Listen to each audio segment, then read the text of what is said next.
I have a sister that's 6 years older than me. My parents for years cancelled on me last minute because of my sister. I have a basketball game. Ops, sorry sister doesn't feel like going out. I am graduating. Ops, sorry sister had a bad day at work. They have missed both major and smaller events in my life because of her meltdowns. I met the love of my life. We decided to tie the knot. From the beginning, I told my parents how I am worried my sister will ruin another special moment in my life. My mom told me over and over again it would not happen. The day of my wedding, I received a voicemail from my mom saying they couldn't come because my sister's dog was sick and she was upset. I was hurt. My best man, however, is a jockster. He took my phone, then went to my fiancée and asked if he could post a video of our wedding as a gift on social media. She loved his idea. I had no idea about it until I came home. Our honeymoon was at a lakeside cabin. No cell service. The post caption was "My best friend. He is an amazing person even if his parents never showed up for him." The video was still pictures of us next to her parents, me on the dance floor, cutting the cake. Where you would normally see both parents in wedding pictures. The sound behind the video was my mom's voicemail explaining how they couldn't come because my sister's dog was sick. I came home a week later to hundreds of messages. Family members from both sides insisting I take it down. I was told my sister hasn't stopped crying. My mom is refusing to leave the house. I may be the idiot here. I didn't take it down when I got my messages. I didn't call my family back right away. I waited until my vacation time was over at work and enjoyed my time with my wife in our new home before I contacted anyone. My dad told me to take down the video. It was just a bad night for them. That they will make it up to me and my wife for not coming. My reply was exactly, how do you plan to make up my wedding? It's a once-in-a-lifetime thing. You choose to ignore my feelings on the whole matter. Then he just repeated he will make it up to me. I told him I would take down the video only when he made up missing my wedding. Flustered, we both hung up the phone before we both said things we shouldn't have. Am I the idiot here? I could have just taken down the video. Not the idiot. The truth hurts sometimes and your parents' sister just got whammied. Your friend is awesome. Please leave the video up. This? Your friend didn't manipulate their words. Your parents would have nothing to cry about if they hadn't done anything wrong. They skipped your wedding with one seriously pathetic excuse. Let them feel the effects of that. Your friend is the true MVP in this story. OP, keep that video up until the end of time. Your parents need to be reminded just how much they failed you and favored your sister. Your family doesn't like it. Lucky for you, you just married into a new one. Not the idiot. Oh. Not only would I leave it up, but would start a YouTube channel and add to it. You know. When you post holiday pictures with your mom speaking over it with "sorry we can't make it, sissy has a pimple." Or when you post baby pictures with mom/dad saying "sorry, but sissy is having a bad hair day." Post links here on Facebook, Twitter. Monetize it to make a nice nest egg and enjoy your life, sissy free. Not the idiot. They were finally called out on their blatant favoritism, and they obviously didn't take it well. I'd hold off inviting them anywhere or to anything, OP. At least for a while. Don't make them your first priority when you clearly aren't theirs. Focus on your new wife and your absolutely awesome best friend. They both sound like keepers.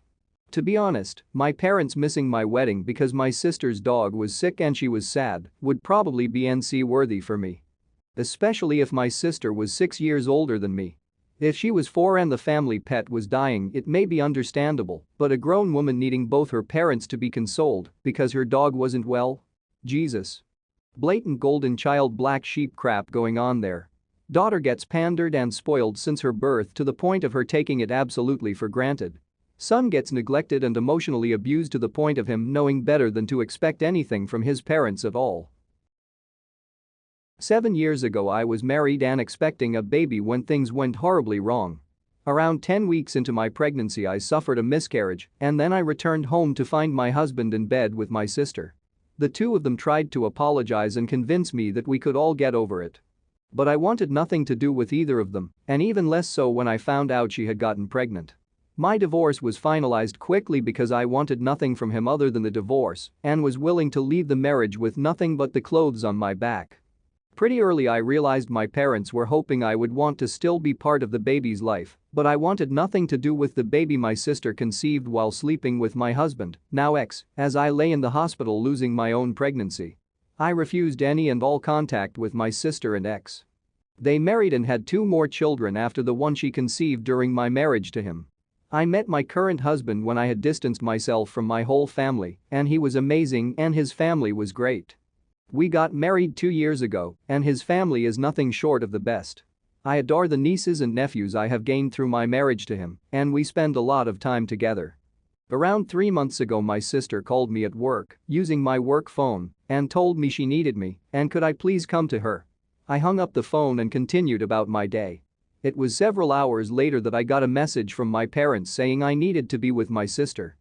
A few days later I got another call and was told my sister had been pregnant, the baby passed away inside of her, and she delivered a stillborn all while he was out sleeping with someone else. My parents and sister expected me to rally around her and I didn't. Now that some time has passed and she lives with them, I have been inundated with them saying I should meet her kids and be there for them like I am my husband's nieces and nephews and that I should reconcile with the family. My sister told me how sorry she was again and that she wanted us to make up. I told the 3 of them that she and her kids are not my problems and I still want nothing to do with them. My parents are furious and they say I need to forgive them because whatever she did, she is now suffering worse than would ever be deserved and her kids are innocent and deserve an aunt. Am I the idiot? Not the idiot. Your sister got what she deserved. I'm incredibly sorry that either of you had to go through any of that, both the miscarriage, stillbirth and the cheating, but this is karma wrapped in a big bow. Not the idiot. You don't need to forgive her. What she did is unforgivable. Tell your parents to tell her she can deal with it like you did, by going out and finding a decent man to make her life with if any will have her. But you're not letting her around you or your new family because you're not her husband, Mart. Worse than could ever be deserved? I happen to think she got exactly what she deserved, she got exactly what she gave to you. Literally found herself in the exact same predicament, and the fact that she thinks she deserves your sympathy is almost comical. I honestly think you should cut communication with all 3 of them, your horrid sister, and kind of even more so horrid parents. Of course, you're not the idiot. My husband, 33M, got into a car accident almost a month ago. He's been bedridden due to a back injury, and I've been his primary caregiver. The pressure has been too much from my mill, she keeps telling me to take care of him and be there for him constantly. She begged me to take time off work and I did, asked me to send her hourly updates about his condition, first 2 weeks, but when I don't she'd get mad and cause an issue. She visits every day but doesn't do anything to help, alternatively, she lists all the things I should or shouldn't do. The family keeps telling me she's just worried sick for her son, so I try to stay calm. Days ago, she called to berate me about not replacing the sheets quickly. I had no idea how she found out since my husband didn't call her. My sister-in-law called me to tell me that her mom installed a camera in the bedroom to see if I was taking proper care of her son. I was stunned, and after searching the room I found the camera. I called my mill and had a huge fight with her. She admitted it and said she was just feeling concerned and wanted to make sure her son was being cared for, despite him calling her every day. I yelled at her telling her that she was no longer allowed into my home after this. She lost it and went on a rant about how I'm stopping her from seeing her son and that not seeing him will literally make her sick herself. The family called me later to get me to back out of this decision, but I told them she breached my privacy and taken advantage of the situation. They said I'm taking it too personally and that I can't blame a concerned mother for wanting to make sure her son's fine, especially since she listed things she thought I was doing wrong. I ended the conversation, but my husband is upset telling me I'm being vindictive and that if his mom can't come, then he'll move there with her. We argued, then I went outside and he's been silent ever since. Am I the idiot? Not the idiot. Report it to the police. Let your husband go home to his mummy. Not the idiot. Let your husband move out then. That woman should be arrested. What kind of family is this? Get it out of Dodge before you are entangled with children. Not the idiot, Jesus. I have a sick feeling she never would have uninstalled it. Check the rest of your house and block anyone who doesn't respect your autonomy and privacy.